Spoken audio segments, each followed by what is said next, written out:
Hello and welcome to Just Films and That. This is the podcast that celebrates films we reckon might be underrated or underseen. I am your host for this week, Alice Oliver. With me, as always, is Josh Hallam, and it was his turn to pick the film this week, and he went with The A-Team from 2010. So, let's see what we reckon.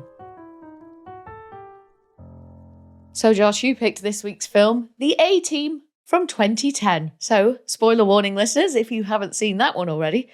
So, Josh, tell us, what is The A-Team about and why did you pick it? So The A-Team is an adaptation of the popular TV show from the, I think, 80s and possibly early 90s about a group of disgraced disgraced soldiers who form a sort of mercenary for hire business. This is a film adaptation of that, and they are... I suppose it's part origin story, part adaptation, and then it's sort of an action comedy around that, really, with Liam Neeson in it, Bradley Cooper, Sharlto Copley, and Quinton Jackson, amongst other people. Why did I pick this one? Right, so I'm really intrigued to see what you think of this, because I'm fairly certain when I told you this is what I picked, you sort of went, oh, say no more, something like that. And I'm thinking you've seen this and you hate it. So either you've seen it and you hate it, or you might actually like it. I don't know. I can't figure you out on this one. I'm a mystery. I'm an enigma. And that's the draw of the podcast, probably, maybe. I don't know. Yeah, so I picked it because I think it's a perfectly decent action comedy that was not very well received. It was a bit of a box office flop as well, but I still think it made quite a bit of money, relatively speaking, although it didn't make its budget back, I don't think. But I'm going at this from the underrated perspective. Okay. Now, it's not perfect. It's not a masterpiece, but I think there's stuff to like in this. So, go on then. Had you seen it before? So no, I hadn't seen it before. This was a classic case of Alice judging a book by its cover or judging a film by its trailer. So I do remember seeing the trailer when it came out and just thinking, this probably isn't for me. Yeah. I just thought, for two reasons, because I thought that it looked naff, but also because I don't know anything about the A-Team. So I was like, oh, well, I'm probably not the target audience here, because I imagine there's going to be loads of callback and references and stuff that I'm just not going to get, and I'm not going to get anything out of. So I totally dismissed it, hadn't even thought about it until you said the words last week. And then it was like, so my instant reaction to that was a negative one, which is why I had that reaction that you spoke about, you know, possibly a low groan or whatever it was that I did, but it was a negative one. So no, I hadn't seen it, and I had low expectations going in, to be honest. Okay then. So low expectations going in, low reaction coming out, or what did you think? You know what, Josh? Oh, it God. wasn't as bad as I thought it was going to be. Okay, I'll take that. I thought it was okay. Yeah. In fact, I probably think it's a little bit better than The World Is Not Enough. Not as good as The Losers, which this did remind me of a heck of a lot. Yeah. But I think better than The World Is Not Enough. So there's your sort of litmus test. Your action for me. barometer. Yeah. Yeah. So you've got like top end action, best action. Terminator. Terminator 2, Die Hard, Point Break, Matrix, if that's fully action. And then your bottom end is your Speed 2. And then no need for this salt, Josh. Just digs, Alice. Just digs all over the show. So for me, one of my notes on it is it's like The Losers, but I'd say this is better. Interesting. I think I prefer this to. I mean, they're very. It's not like loads better. Do you know what I mean? It's like a bit better. I think, funnily enough, with The Losers, is that for me that got better. Like in retrospect, it was sort of like, because after we did the episode, I know I had quite a sort of, I was a bit underwhelmed with it, but then I kept thinking about it and kept thinking about a lot of the funny moments and obviously what Chris Evans was bringing to it, little beard. and that it just did it for me, and that just really enhanced it all for me. So I remember it better. I remember it being better than I felt when I was watching it, if that makes sense. Yeah. Whereas this, I thought, it was okay. It was okay when I was watching it. So go on then. What are some of your favourite things about this film? And, when was the last time you'd seen this? Before watching it for this couple of years, I'd say 7 or 8 years. All right, maybe a little bit less than that. Yeah, I mean, like I said, it's not, it's not a masterpiece. It's not that, but I think it's a perfectly serviceable action comedy, and it was quite panned when it came out, which is sort of why I picked it. So I love the cast. I think it's really, really well cast. So you've got Liam Neeson playing Hannibal Smith. I think the other thing to mention as well is you don't have to have seen the TV show. So obviously there is a draw because the A-Team as a TV show is really, really successful, but I don't think you have to have seen that to enjoy this. I think you can enjoy it as its own thing. I do somewhat agree, but I think it's not that it didn't make sense if you hadn't seen the TV show I haven't, but there were things in there that were referencing. Yeah, because Ollie watched about half of it with me. And he was like, oh, yeah, they say that on the TV show. And I was like, oh. So there's just things for you there as a viewer, I think, if you did watch the show. But you're not missing anything, I don't think. And you're not going to not get it either. Yeah, I mean, so I haven't seen the TV show. It's a little bit. That's interesting. It's a little bit before the time. But there's a lot of stuff in the TV show that I know from reference. So things like, I love it when a plan comes together is a big thing. Or the fact that BA is scared of flying. Right, is a big thing and stuff like that. So I know that through reference, but I've never seen it myself. So I really like the cast. So you got Liam Neeson plays Hannibal Smith, Bradley Cooper plays Face, Sharlto Copley plays Murdoch, and Quinton Jackson plays B.A. Baracus, who is the part made famous by Mr. T, if you don't know.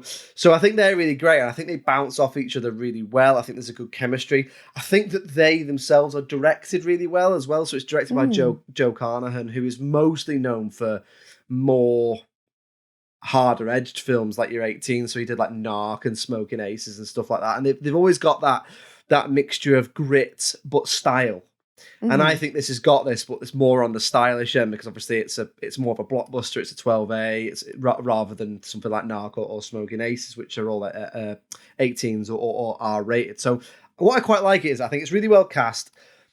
It's quite quippy. Some might say too quippy, but we'll come on to that.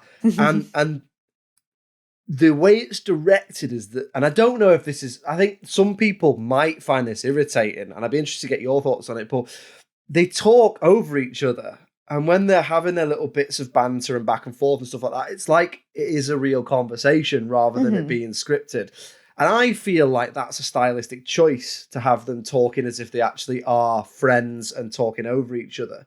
And for me, I think it quite works because it is quippy and there's a lot of back and forth and a sort of like, putting each other down and winding each other up and stuff like that. But I quite like that. I don't know what it is about it. Maybe it's more naturalistic in a film that very much isn't naturalistic and is stylized and is a daft action blockbuster. You know what I mean?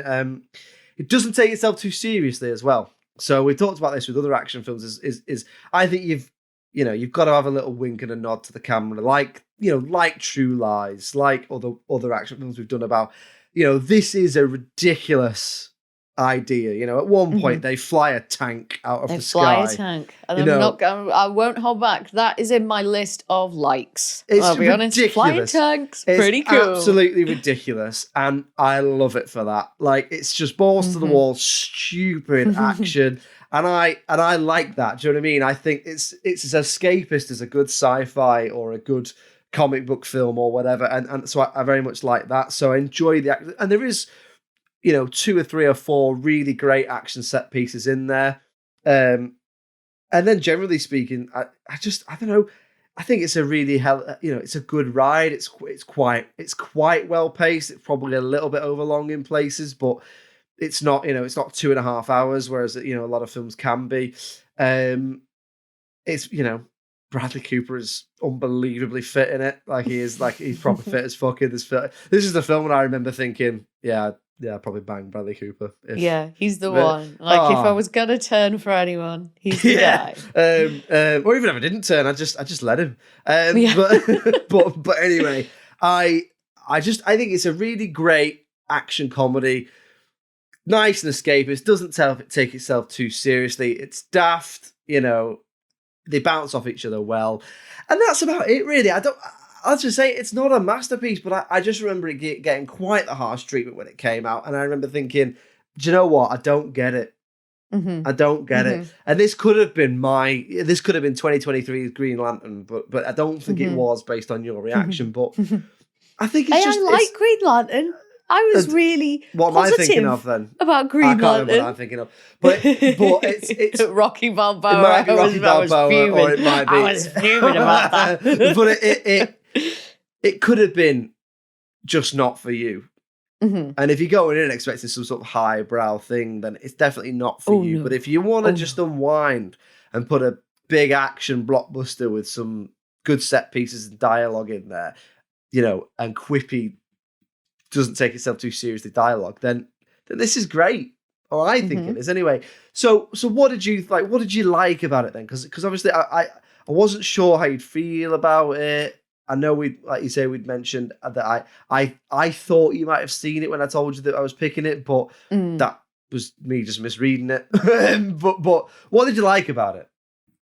So, I mean, a lot of the things that you've already said, I would agree with. So it's fun, it's fast paced, and it's visually quite exciting. We don't stay anywhere or focused on one thing for too long, so we're always moving forward. So there's certainly no opportunity to get bored, I thought. The camera is also moving a lot itself, and again, it's very fast. So then story-wise and visually, you've got this combination that gives you that sort of adrenaline thrill that you're looking for with an action film. I really liked the guys in the A-Team. I just found them all really likable characters. The star of the show, as you've mentioned, is, of course, Bradley Cooper. But he obviously gets a bit of an unfair advantage because his character is clearly meant to be very charming. So then obviously he is. But he's quite funny as well, and he's smooth and enjoyable to watch. It's but they do all bring something with... Well, I'm not. I'm not dead inside, Josh. I can see you, Bradders. If he comes knocking, my door is wide open. But they all bring something with them to the film, I feel, and they have pretty good chemistry with each other as well.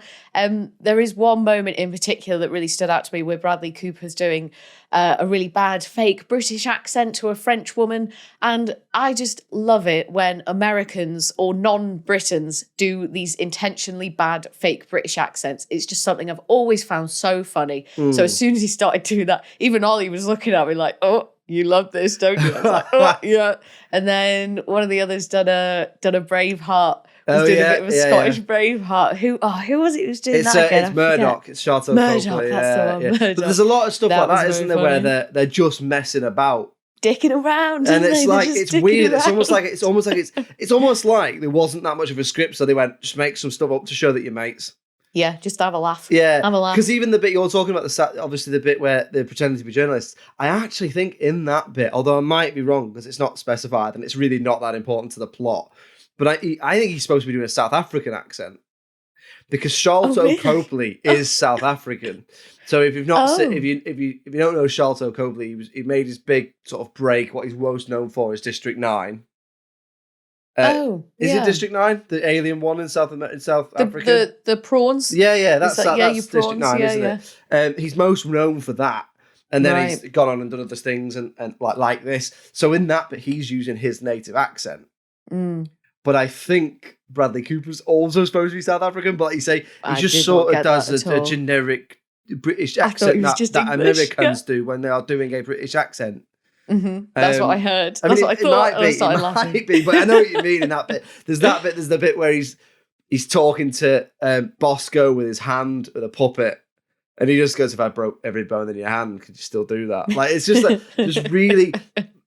I think what they did was, because it starts with their origin story. The first 20 minutes, half an hour is their origin story, and then it skips 8 years, I think it is, and they're meant to have been this really successful unit that are then disavowed and put in prison for a crime they didn't commit, right?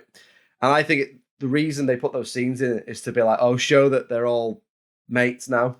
You know, they've been working together for nearly 10 years. Show that they're having a laugh, and that for me is a bit I really enjoyed, which is just the bits where they're just messing about, and it's almost like it reminded me in some senses of, you know, when we talked about The Guard and other films like that, where we talk about like that weird approach to death as if like nothing matters.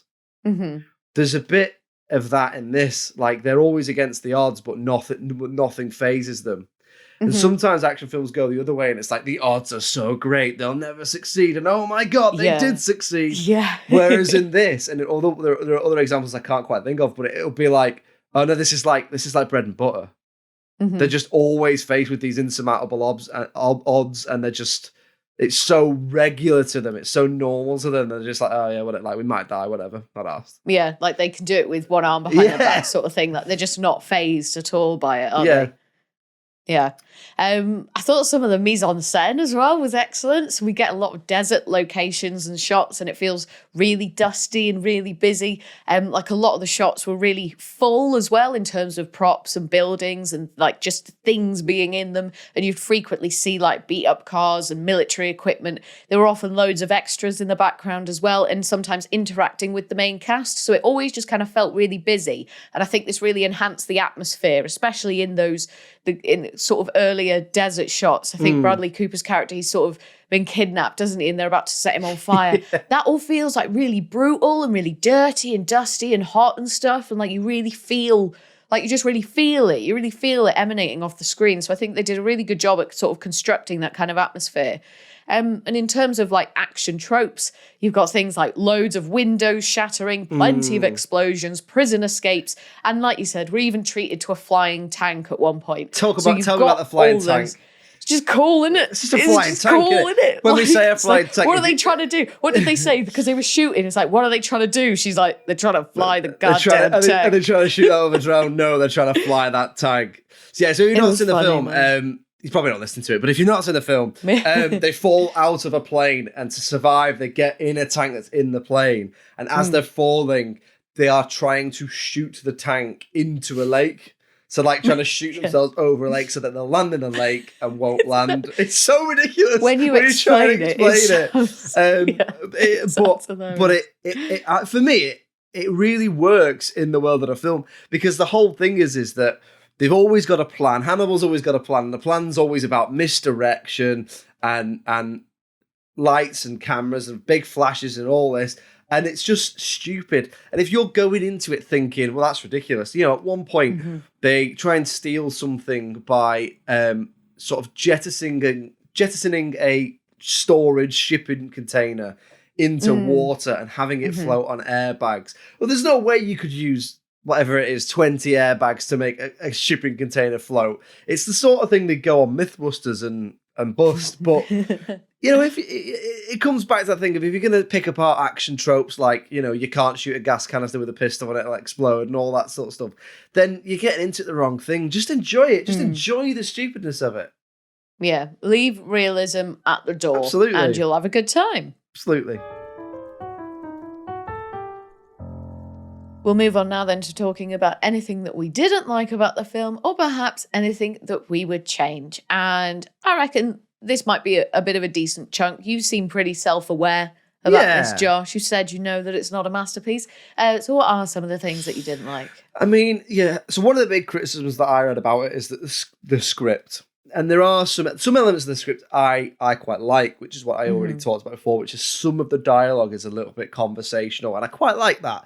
But I also am not sure if that is the script or if that is the direction and the actors doing that. But I don't know, because I wouldn't want to take anything away from a writer who'd written dialogue that did sound like that. So I don't know, wasn't there when they made it. But some of the other elements of the script are a little bit cheesy, and it doesn't feel like it completely fits. So there's a bit in it where, you know, the villain says something like, I don't care if he's G-O-D or something. I can't remember what he says. Oh, yeah, no, that is it. Because she's D-O-D, because is it Jessica Biel's character? And she's like, they need to get her something. And he's like, but she's D-O-D. And he's like, I don't care if she's G-O-D. And it's a bit like, that doesn't quite fit. So some of that dialogue, particularly for the villain, is a little bit like, oh, this is definitely an action movie villain.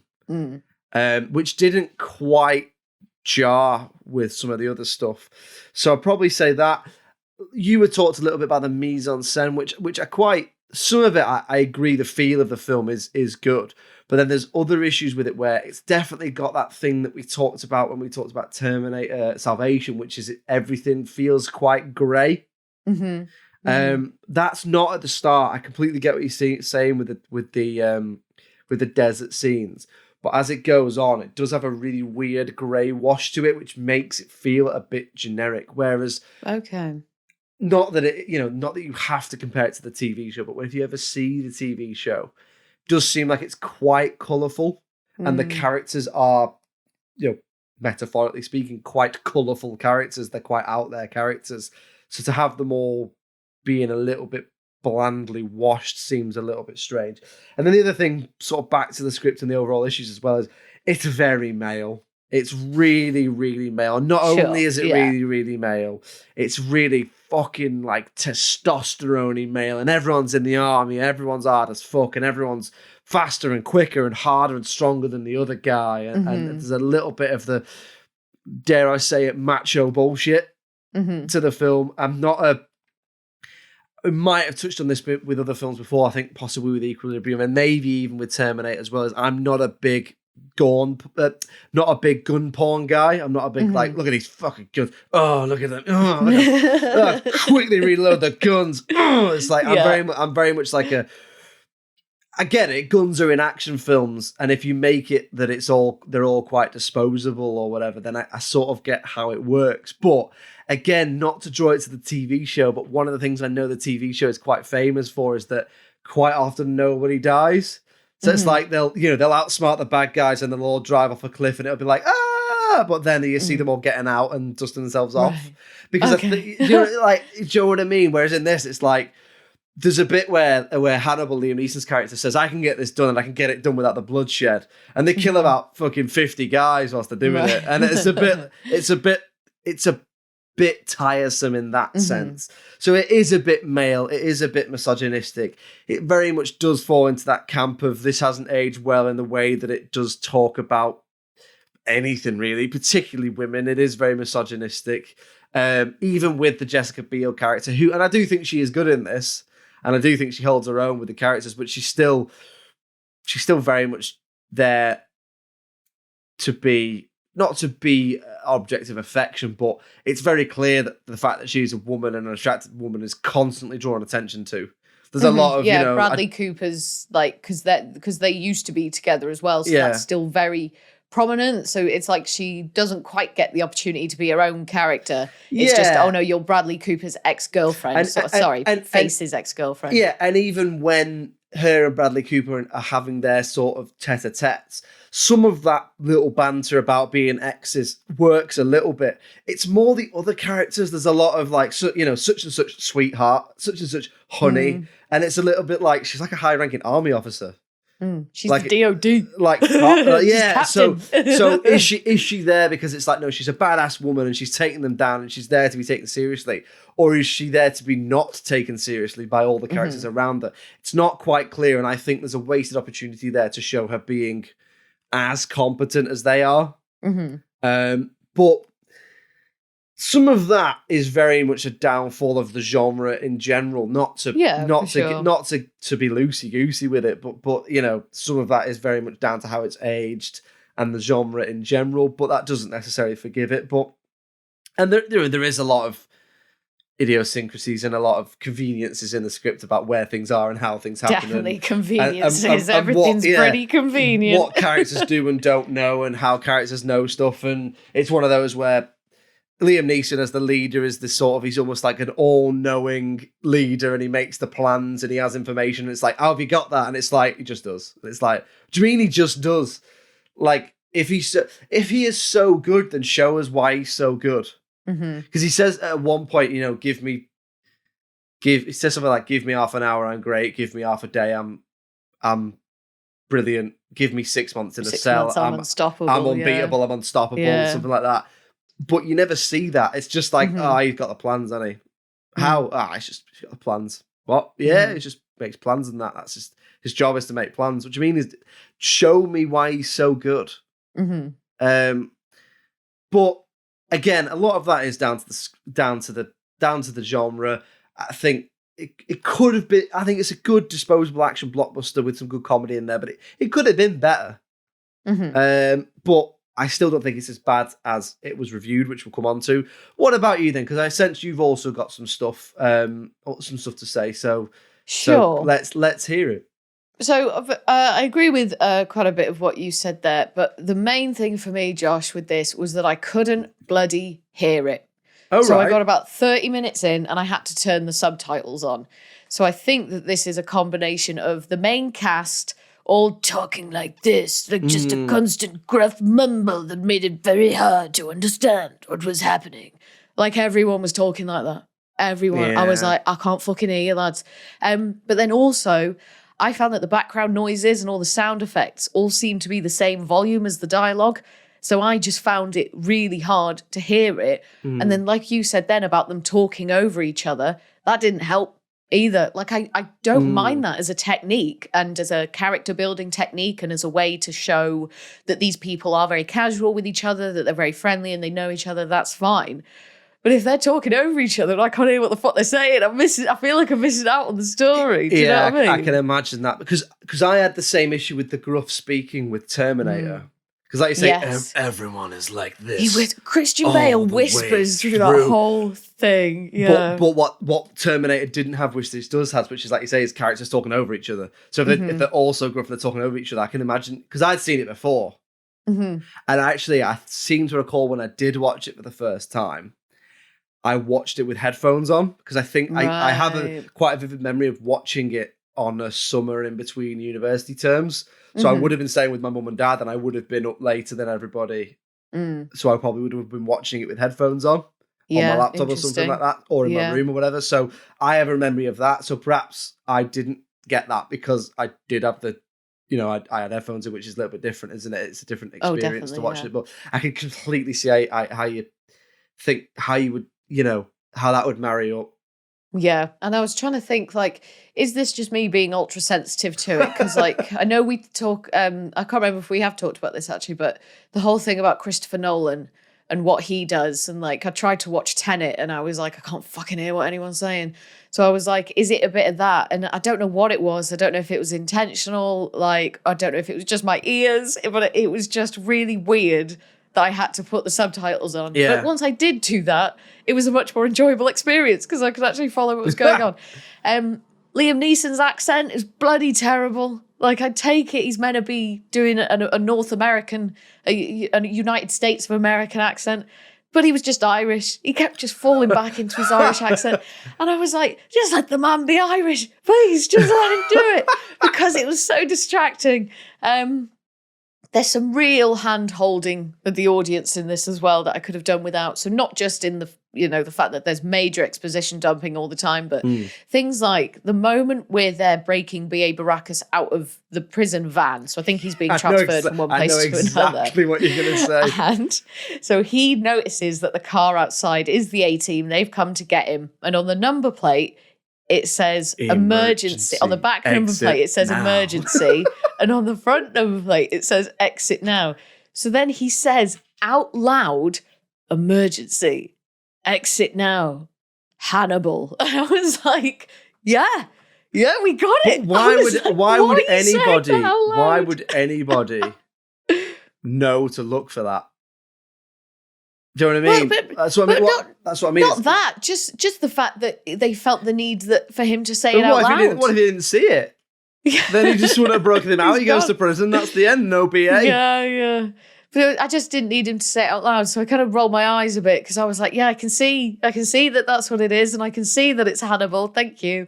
And there was another moment that irked me slightly as well. But maybe you can shed some light on this because maybe I missed something elsewhere in the film. But I can't remember the exact circumstances. It is towards the end. So Hannibal is recording a phone call that he's having with Lynch. Yeah. And he's using a little handheld recording device, but the device is in his pocket and the phone isn't on loudspeaker. So then when he plays back the conversation that he's recorded, it is crystal clear. So unless I've missed something that maybe that piece of technology that he's using to record is like wirelessly linked to his phone. No, it's not, is it? Right. No, it's just one of those. It's one of those action movie conveniences, like how everyone has an earpiece and can hear Yeah. crystal okay. clear, like they've got a headset with a mic on, and everyone's like coming up now, and it's like there is a hail of gunfire. There's no way you can hear each other. If even soldiers on the battlefield, if they talk to each other, they got massive helmets on with massive headsets and mics and all that sort of stuff. It's not a little hearing aid side earpiece. So no, that's just one of those things.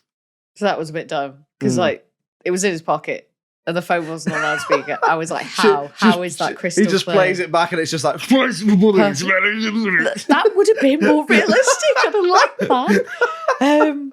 And just finally, so it is obviously very style over substance. And though I liked many of the characters, I didn't feel like I got to know a great deal about them.